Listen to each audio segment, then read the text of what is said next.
Ah, fighting games. A fun yet polarizing genre. I've come to love them a lot, especially in recent years. I mean, learning movesets, combos, and finally getting good enough to hop online and challenge a real person are all incredibly rewarding feelings. But there's always one thing, one crucial aspect of the game that comes in to ruin it all. And that's that sometimes your opponent might hit you back. So let's try to prevent that, shall we? Blocking, or in this case, defense in general, is honestly probably the hardest part of fighting games for newer players, which isn't that surprising seeing as how it's not really that easy of a skill to practice. You know, for offense, you can always hop into a training room and practice combos and mix-ups all day to your heart's content.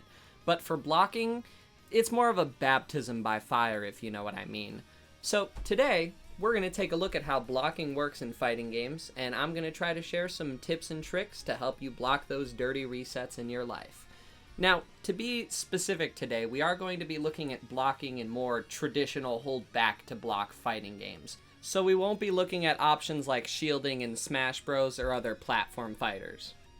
And for the sake of variety, I'm going to be trying to show footage from as many different fighting games as I can, although keep in mind, I am primarily a Skullgirls player by trade, so if you see a lot of Skullgirls clips for specific situations, it's probably just because that was the game I found easiest to set up that specific situation.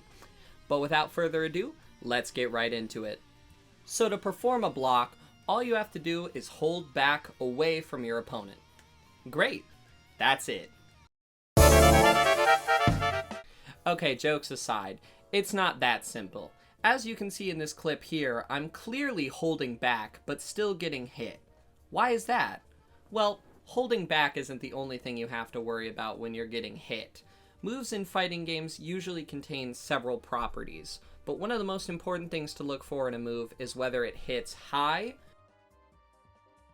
mid, or low, because this will tell you how you need to block it. Let's take a look at lows first. Lows, as the name suggests, are moves typically aimed at the lower half of the body. Many lows are also performed while crouching, but you'll find a lot of standing lows as well. This is where we'll get into our friend crouch blocking, achieved by holding both down and back.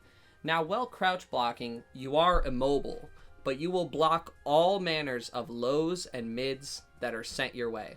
Generally, pretty much all lows are performed on the ground, so the usual course of action is that if your opponent is on the ground, you should probably block low. Unless you're fighting Arakune in BlazBlue, in which case, I'm sorry. But crouch blocking does have one flaw, and that's that you won't be able to block high attacks, but don't worry, we'll get to those in a little bit. Next up, let's take a look at mids. Mids are usually the most common type of attack you see in most fighting games. They're typically aimed around the mid-center of the body and can be blocked by either crouch blocking or by stand blocking. I mean, hell, some mids can be outright avoided just by ducking or also by possessing the character trait of being very small. Now let's take a look at highs. I don't think I need to tell you what part of the body they are usually aimed at, but highs, unlike lows, have to be stand blocked, as you'll get hit if you try to block them low. Most highs are often performed well in the air, so it's usually good practice to switch to stand blocking when you see your opponent go airborne. Now, technically not all airborne options are going to be highs. Some aerial moves are sometimes actually classified as mids, so some of them can be blocked while crouching, but that's a risk you're going to have to take on your own. One of the first things you're bound to get hit by is somebody doing an aerial attack, landing, and then going into a low. This is a common mix-up that tends to give newcomers some trouble, as it requires you to switch block stances while under pressure. But like pretty much all skills in fighting games, you will improve at being able to determine when and how you should be blocking as you play more. Now, unfortunately for us, some grounded moves also share the high property, meaning you're not always safe crouch blocking whenever you're on the ground. Grounded highs aren't typically universal, so not every character you face will have the option to do so, but you always need to keep your eyes out if you are playing a game with universal overheads on every character. Standing highs are usually given longer startup and distinct animations, so you'll have an easier time executing the correct block, but being able to identify an attack and switch your block stance accordingly is a skill that's again going to take time to develop. And even with all the time and practice in the world, sometimes you're still just going to get hit. But there is one other way to block. A block so powerful it can handle all three types of attack. A block known as jumping block, also sometimes known as up backing, colloquially known even more as chicken blocking.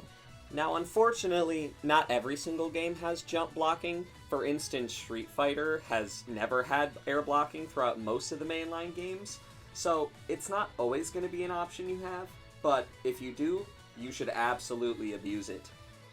As I stated previously, while you're blocking in the air, you'll block all highs, mids, and even lows, which probably won't be able to hit you in the air anyway. This is why you'll sometimes see people jump backwards to block a lot of supers or other tricky reset options your opponent might try. For example, Parasol in Skullgirls has a level 3 super that locks down the opponent once they're blocking it. Well, in this super, you can actually take control of Parasol to approach your opponent and attempt to mix them up with her standing high attacks and her lows. Normally this is a really scary situation, trying to deal with Parasol's mix-up options while having all these bullets on screen slightly hurting your view. But if you're able to start jump blocking at the beginning of the super, Parasol has now lost several of her offensive options and won't be able to hit you as easily. Now, as much as I've hyped up jump blocking, it isn't invincible, because unlike social media platforms, not all of our problems can be solved by blocking in fighting games. So let's take a look at some of the moves that we can't block. Grabbing is a universal mechanic found in pretty much every fighting game. They're yet another form of torture for newer players, because as I stated before, you cannot block them. You can hold back all day, but if your opponent grabs you, you're most likely going to get thrown. The only way for you to get out of a grab is to tech it by also pressing the grab buttons when you see an enemy grab connect.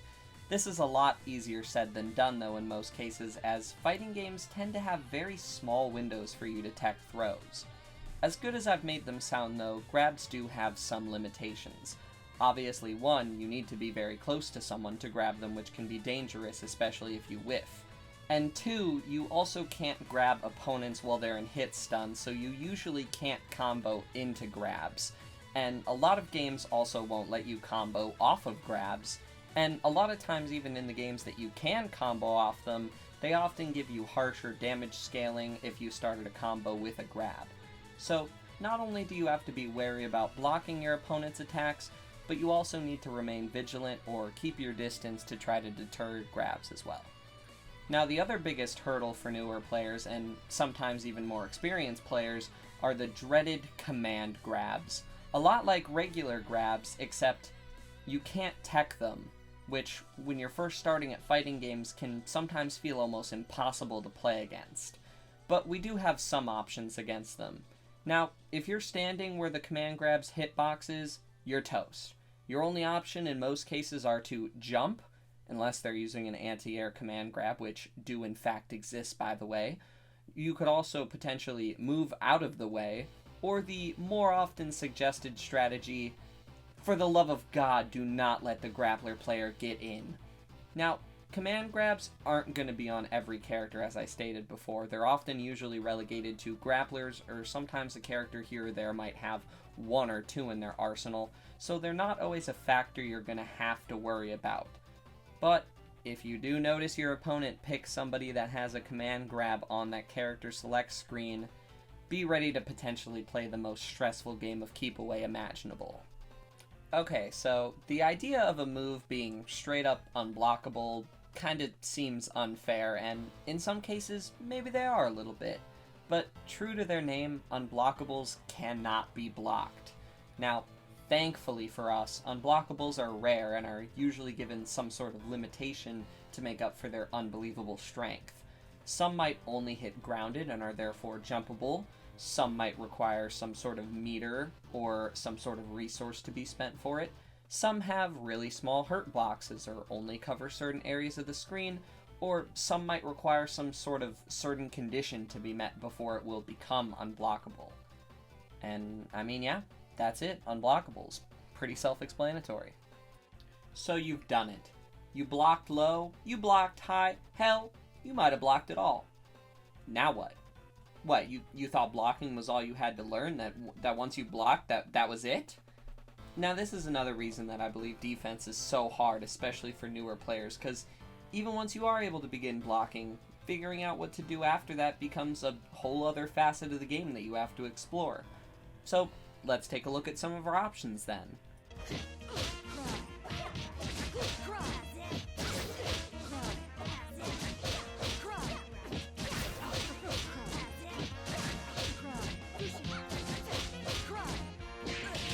Yes, the most obvious thing to do is also sometimes the best thing to do, since if you just blocked one attack, there's probably another one coming behind it. These will often be referred to as block strings. Now, block strings are when you combine a series of attacks together in a sequence designed to keep your opponent blocking. These work because of block stun. See, even when you successfully block an attack, your character is sent through several frames of animation where they're stuck blocking and can't act yet. Different moves have varying levels of block stun. Typically lights have low amounts of block stun and heavies have more. You'll often see people calling block strings either true or fake. True referring to a string where you are kept in block stun almost the entire time with little to no gaps and are unable to do anything besides block, whereas a fake block string has a gap in it somewhere where you are actionable and could attempt a punish or reversal.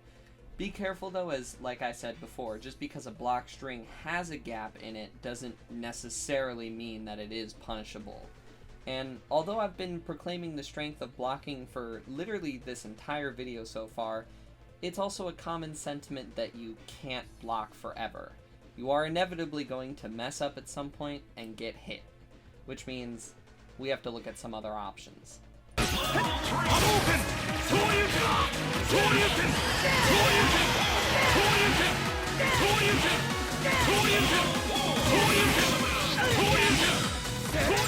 Our next option is the often seen strategy of pressing buttons. But trying to attack an approaching and often attacking enemy can lead us to getting hit ourselves, so we have to choose which moves we take to challenge carefully. These are where reversals come into play. A reversal is simply pressing a button on the first possible active frame you can after being put in block stun or knocked down. Now, not only is being able to do a reversal helpful, but it's also good to know what moves are good at escaping pressure. Just because you reversal doesn't mean you can't still be hit. That's why we'll often see people reversal with moves that have invincibility, like a DP or Dragon Punch, which is named after the OG Ryus. DP is a term that describes moves that hit upwards and tend to have some sort of invincibility on startup, which is what makes them perfect for using as a reversal. Now, unfortunately, not every character has a DP. I mean, hell, there are some characters that don't have any good reversal options at all, which means sometimes you're going to have to get a little creative with what you choose to counter with. Now, if you're feeling spicy and the opponent is close, you can always attempt to grab them. This strategy definitely isn't consistent, but it's gotten me out of a few jams, so always a last resort if necessary. Now, if you do happen to be playing a grappler, keep in mind some command grabs can actually also be used as good reversals, so keep that in mind depending on what character you're playing as well. Now it's my turn.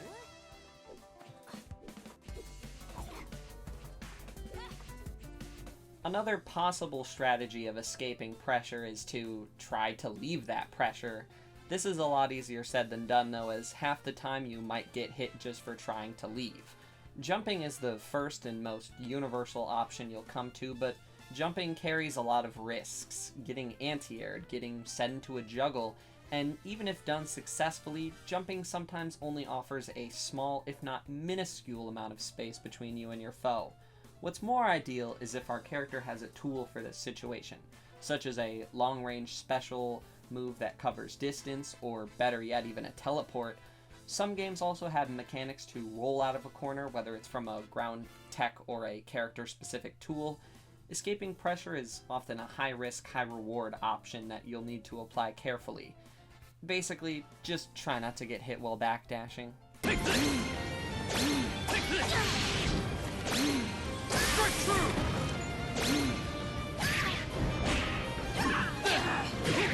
Next, let's take a look at push blocking.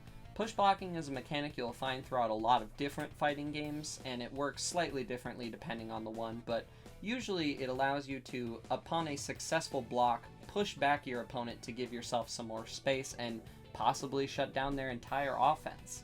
It's typically seen in games where the offensive pressure is insane, like team fighting games, and is almost always considered an extremely powerful tool. So powerful, in fact, that some games make you spend meter just to push block. Push blocking is often usually easily executed, often requiring only a few button presses, and how far it pushes back varies by game, but it's usually enough of a distance to aid in your defense. Almost every fighting game also has its own systems and mechanics unique to itself. Therefore, a lot of games have defensive options that are going to be unique to them.